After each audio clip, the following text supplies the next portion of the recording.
All right, so today is the day. As you all know, we are very close to the release of our second character for this anniversary. Today is officially now April 29th.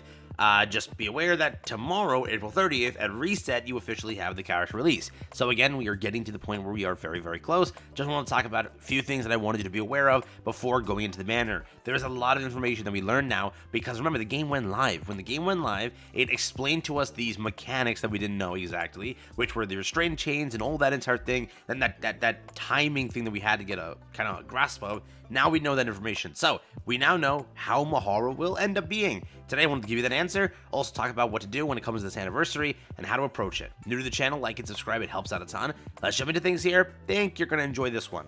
Let's go. So first, let's begin over here. They've already started tweeting that yes, Unbreakable Sphere Story 2 is coming soon. Go beyond the limits. Push past your limits. But we got, look at the Black Clover, what is it, MHA, Dragon Ball statement over here, go beyond your limits, to protect our bond. The 2.5 anniversary story event, Unbreakable Sphere Story 2, officially opens May 1st. Again, it's May 1st, before someone like argues with me in the comments about this. No, it's JP timing, that's why it says May 1st always, but it will go live again when G goes live, which is again April 30th. It's just they tweet in the JP thing, so when we have our reset, it's already, May 1st for them, but happy May. We're almost there, so be ready for that. The image is really, really cool. This is again over there. You have Mihara over here. You have Mori. You have over here the duo, the dynamic duo. You have Siren over here. Again, go beyond the limits to protect our bond. The story event 2 officially opens May 1st. Be ready for it. The epic shooter. What does it say? The epic shooter RPG of cruel humanity destiny over there at the bottom. So that's again story 2 coming out with obviously Mihara. There you go. Yeah. So, what did we learn? These are the things that I wanted to get out of the way. First thing, what we learned since the release of this update, since we had skill kits. We learned first that Little Mermaid is insane. A lot of players, again, aren't understanding the capabilities of Little Mermaid. She is probably one of the best characters in the game, one of the best. Simply put, very, very powerful character, especially for the B1 category, 10 out of 10. No doubt about that.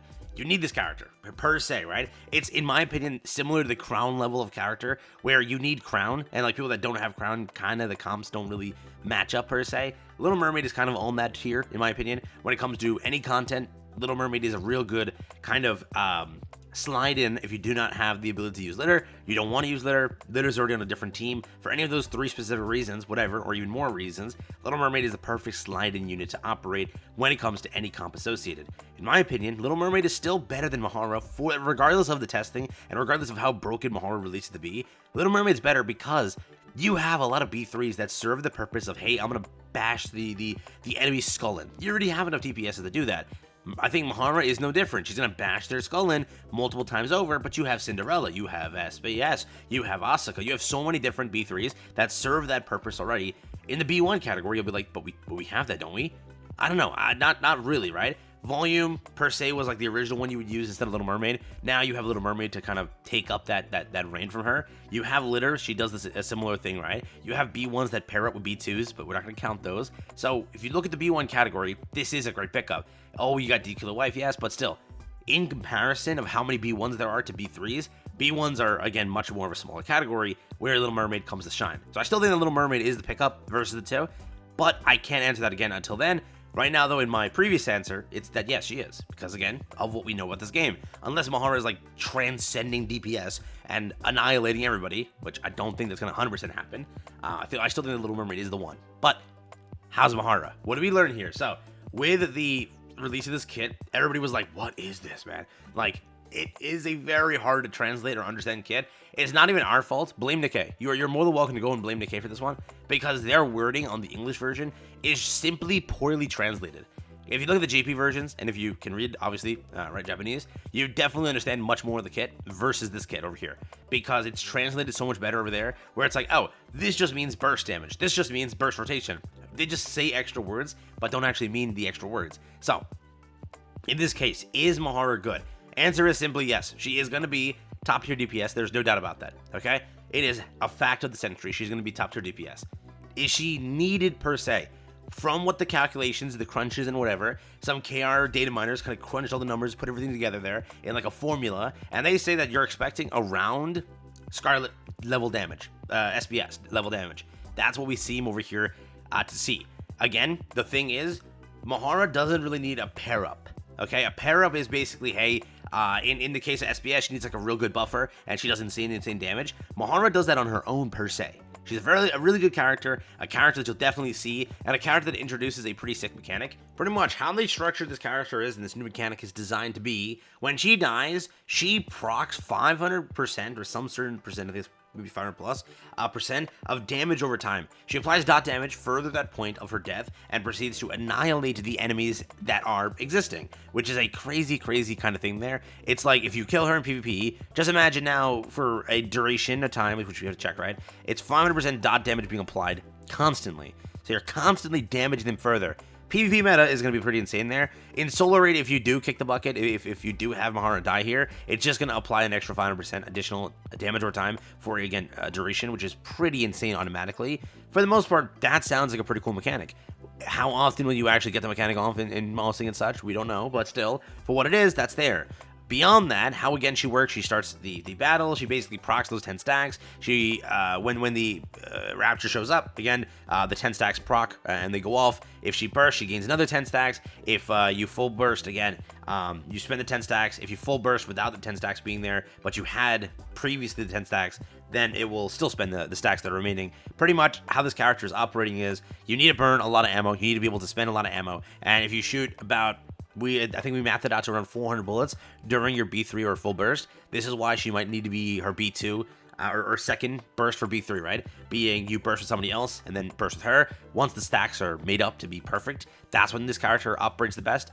Also, when building and such, this character needs to burn a lot of ammo quickly and needs a lot of ammo where reloading isn't going to be an issue to cause that. So when your timing and everything has to be done perfectly, where, hey, I need to burn the 400 bullets, and then, you know, this and this happens, right? It's a big thing as well that we have to test and see, because she wants to be, per se, on the second B2 area or B3 area, right? She wants to have, like, let's say Modernia burst first and then she bursts afterwards because she wants to build those stacks up to burst at the perfect time to do the most perfect amount of damage, right? So that's, again, what we've seen now. But learning about restraint chains and how they operate, okay, specific timing, it implemented, if there are any remaining restraint chains when the enemy appears, all of them are used. If there are any remaining restraint chains when full burst ends, all of them will be used. If there are remaining restraint chains when entering full burst 3, all of them will be used. So that's what they mean about specific timing, correct? That's the entire idea of what this mechanic is. So just depending on that timing of when those chains are applied and when actions are taken, then it applies those buffs or stacks in a way. So that's kind of what we learned. But TLDR, let's not, like, you know, talk about how complicated and insane her kit is. Let's say it simply. Do you need solo raid? If you answer yes, this is the character for you. She might not do good in campaign stages. Let's make that clear. Because of how her kit's designed and everything, I don't think she'll decimate in campaign stages per se. What I will say is, if you are a person who says, hey, I need fire team, it's a must-have. If you're a person who didn't pull for OG Asuka and you're missing most of Fire Team Core, because again, one of them's a collab character, one of them's a pilgrim, if you're missing that, then one of them's also this, which you might not have, so you definitely are missing some maybe good characters. Maybe Modernia, if you're missing like all pilgrims and such. Ray, if you're missing again collab. What is it, A2 and 2B if you're missing collab, you see what I mean here? This is a 10 out of 10 fire character and technically a must pull. Simply put, bossing PvP is where we see this character really shining. You could see her do great in story. I'm not gonna like lowball her there, but I do think that the way her kit is designed, she's more of a bossing character. And I do think that she's, again, or from what KR is factually saying, they're saying on par SBS, DPS, if not maybe like a little bit less, but definitely on par with SPS and such.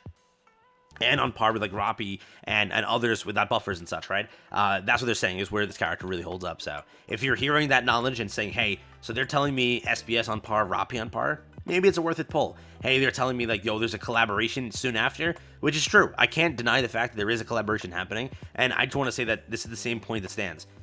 Mihara is a collaboration character. Let's just say that now. Because, like me, I still don't have Noah. I have been polling forever. I don't have Noah. I have put thousands of summons into the game. I don't have Noah.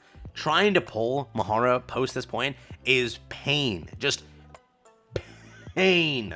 So, I still consider Pilgrim's collabs because of how hard that rate is to pull. It's like, dude, I still haven't duped out.